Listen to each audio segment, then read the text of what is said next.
Have you ever heard someone say, the stock market returns 10% per year on average? Sounds simple. Sounds predictable. Sounds safe. But here's the problem. Average returns can lie to you. And if you're a beginner investor, believing that average too literally could completely mess up your expectations and your financial plans. In today's video, I'm going to show you why averages are misleading. The math trick that confuses most investors, and what you should look at instead. Let's break it down in plain English. The 10% average myth. You'll often hear that the stock market returns about 8 to 10% per year on average. That number usually comes from looking at many decades of historical returns and calculating the average yearly gain. But here's what most people don't realize. That's an arithmetic average. And arithmetic averages don't tell you what actually happens to your money over time. Let me show you why. Imagine this. Year 1, you invest $1,000 and it goes up 50%. Year 2, it drops 50%. What's your average return? Plus 50% and 50% divided by 2. So the average return is 0%. Sounds like you broke even, right? Wrong. Let's do the math. When $1,000 goes up 50%, $1,500. $1,500 drops 50%, $750. You started with $1,000. You ended with $750. That's not average 0%. That's a 25% loss. This is where most beginner investors get misled. The real problem, volatility. The issue isn't just the average.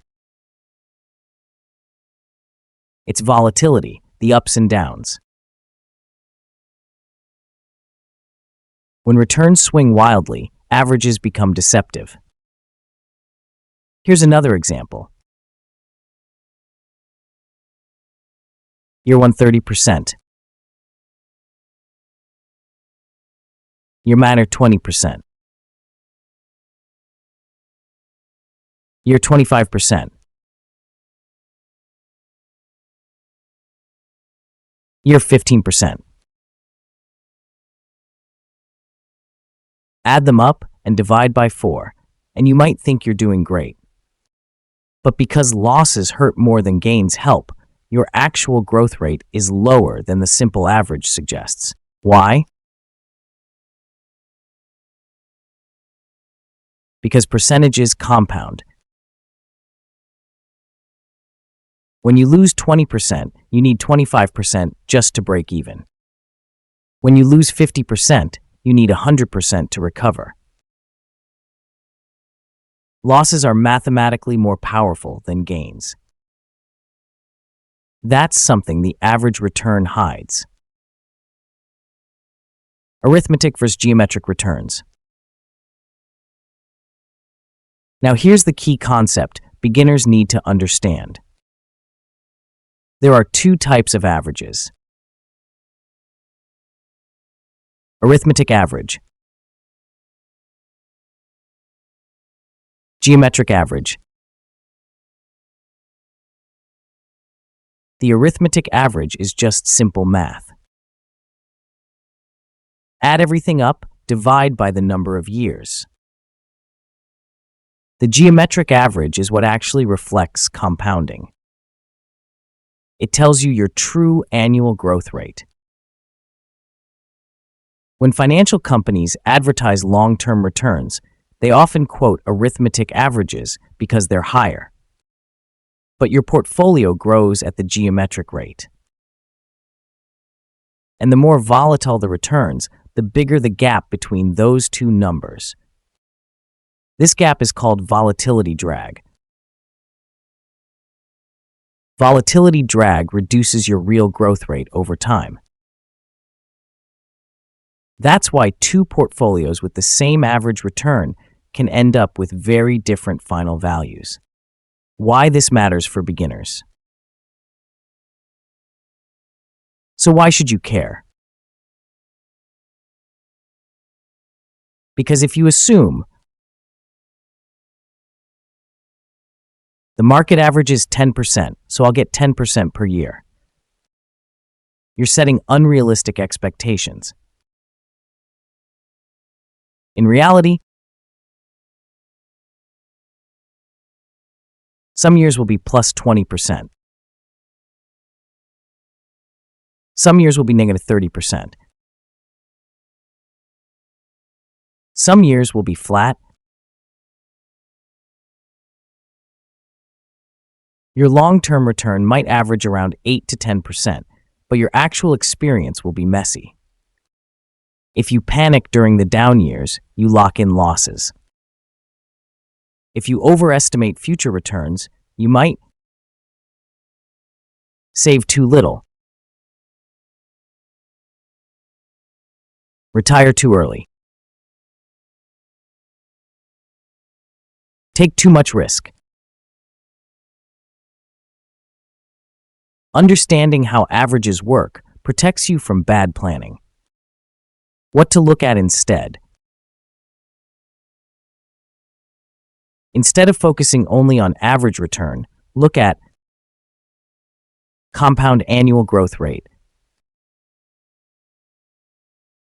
This shows your real compounded return. Volatility, standard deviation. This shows how wild the ride will be. Worst historical drawdown. This shows how bad things can get. Time horizon. The longer you invest, the more volatility smooths out. Investing isn't about chasing the highest average. It's about surviving the downturns long enough to let compounding work. Here's the big takeaway. Average returns don't tell you what will happen to your money. Compounding does. Volatility matters. Losses hurt more than gains help. And investing is not a straight line. It's a bumpy road that trends upward over time. If you understand this early as a beginner investor, you're already ahead of most people.